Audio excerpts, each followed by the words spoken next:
75,000 युवाओं को दिवाली के अवसर पर मोदी नौकरी का नियुक्ति पत्र सौंपने जा रहे हैं। इसके साथ ही उस दिन युवाओं को अगले 1.5 साल के अंदर केंद्र के जिन विभागों में पद रिक्त है उसमें भर्ती करने का ऐलान भी करेंगे, जिससे एक साथ लगभग 12 से 14 लाख युवाओं को नौकरी मिलेगी।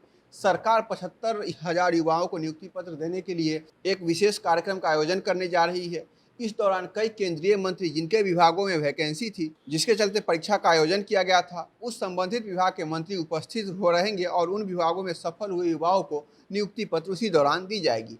किस तिथि को नरेंद्र मोदी 75,000 युवाओं को नियुक्ति पत्र सौंपेंगे, किन किन विभागों में नौकरी की घोषणा की जाएगी, कितने दिन के अंदर इस घोषणा को अमली जामा पहनाया जाएगा और इससे 2024 में होने वाले चुनाव का खाका मोदी सरकार कैसे तैयार करेगी, आपको बताएंगे। नमस्कार, मेरा नाम परितोष शाही है और आप जनता जंक्शन देख रहे हैं। मैं Pallavi Jha, founder commerce insights.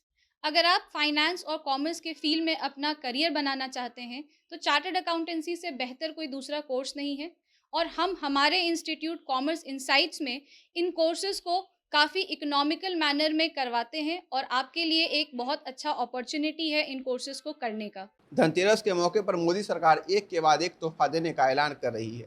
एक तरफ नरेंद्र मोदी इस दिन मध्य प्रदेश के 4,51,000 लोगों को नया घर के सौगात देंगे, तो दूसरी तरफ जिस मुद्दे पर बीजेपी सरकार सबसे ज़्यादा घिरती है, जिस मुद्दे पर बीजेपी के पास कोई जवाब नहीं होता है, उसी को टैकल करने के लिए, उसी का जवाब देने के लिए 75,000 युवाओं को नियुक्ति पत्र बांटने जा रही है। इतनी बड़ी संख्या में आज से पहले कभी नियुक्ति पत्र एक साथ नहीं बांटा गया था। इसी साल जून में केंद्र सरकार की तरफ से ऐलान किया गया था कि उनकी सरकार अगले 1.5 साल में यानी अगले साल के अंतिम महीने तक यानी दिसंबर तक 10 लाख नौकरियां देगी। इसके बाद केंद्र के अधीन आने वाले सभी विभागों और मंत्रालयों ने रिक्त पदों की समीक्षा की और इस दिशा में मिशन मोड में काम शुरू हो गया।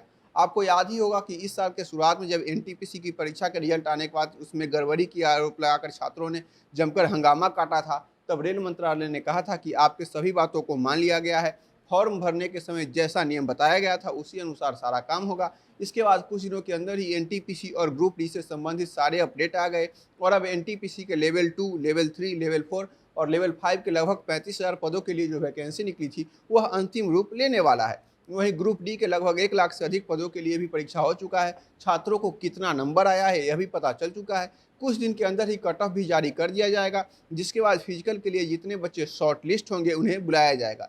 जिस प्रकार से सभी मंत्रालय तेजी से निर्णय ले रहे हैं, ऐसे में लगता है कि सभी सफल अभ्यर्थियों को जल्द ही नौकरी मिल जाएगी। जब मोदी युवाओं में 75,000 नियुक्ति पत्र बांट देंगे, उसके बाद रक्षा मंत्रालय, रेल मंत्रालय, डाक विभाग, गृह मंत्रालय, श्रम और रोजगार मंत्रालय, सीआईएसएफ, सीबीआई, कस्टम, बैंकिंग समेत अन्य क्षेत्रों में जितनी पद रिक्त है उनमें भी नौकरियों की घोषणा की जाएगी। इस कार्यक्रम के दौरान देश के अलग अलग शहरों से शिक्षा मंत्री धर्मेंद्र प्रधान, स्वास्थ्य मंत्री मनसुख मांडविया, सूचना प्रसारण मंत्री अनुराग ठाकुर, वाणिज्य मंत्री पीयूष गोयल, रेल मंत्री अश्विनी वैष्णव, वित्त मंत्री निर्मला सीतारमण, भारी उद्योग मंत्री महेंद्र पांडे और बिहार से जो केंद्र में मंत्री है गिरिराज सिंह, वह भी जुड़ेंगे। आरटीआई से एक डेटा निकल कर आया है जिसमें बताया गया कि केंद्र सरकार के अंदर विभागों में कुल 40,04,000 पद हैं, जिसमें से अभी 31,32,000 पद भरे हुए हैं और लगभग 8,60,000 पद रिक्त हैं। ऐसे में सरकार की सबसे पहले कोशिश यही होगी कि इन सभी पदों को भरा जाए। केंद्र सरकार ने जून में जब बताया था कि हम अगले साल अंत तक 10 लाख युवाओं को रोजगार देंगे, उस समय ऐसा लग रहा था कि शायद यह फिर भी वैसा ही जुमला न साबित हो जाए जैसा 2014 में आने से पहले मोदी सरकार दिया करते थे। लेकिन जिस तरह से सभी मंत्रालय अभी काम कर रहा है उसमें ऐसा लग रहा है कि युवाओं के लिए अगले साल तक कई सारे मौके आने वाले हैं। इसके अलावा धनतेरस के अवसर पर और भी सभी विभागों में बचे पदों के लिए नौकरी की घोषणा की जाएगी, जिसके बाद अगर सभी को जोड़ लिया जाए तो लगभग 12 से 14 लाख पदों पर सरकार रोजगार देने का ऐलान इस दौरान कर सकती है। विपक्ष हमेशा जिस मुद्दा पर भाजपा को सबसे ज़्यादा घेरती है वह है बेरोजगारी, क्योंकि यह सरकार पिछले कई सालों में युवाओं को रोजगार देने में हर तरह से विफल रही है। जब तक छात्र आंदोलन नहीं करते हैं तब तक केंद्र उनकी एक नहीं सुनती है, न ठीक समय पर परीक्षा का आयोजन हो पाता था और आयोजन होने के बाद रिजल्ट देने में भी काफ़ी लेट लगता था। लेकिन अब सब कुछ सही होता नजर आ रहा है। छात्रों ने जो आवाज़ उठाया था वह अब रंग ला रहा है। ऐसे ही युवा अपने हक का आवाज़ उठाते रहेंगे तब सरकार को इनके सामने झुकना ही होगा।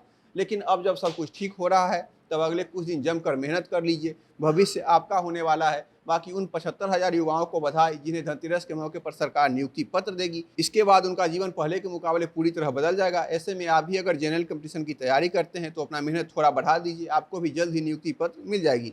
और खबरों के लिए जनता जंक्शन देखते रहिए, वीडियो को शेयर कीजिए। कैमरे के पीछे मेरे सहयोगी हैं विशाल। बहुत बहुत धन्यवाद।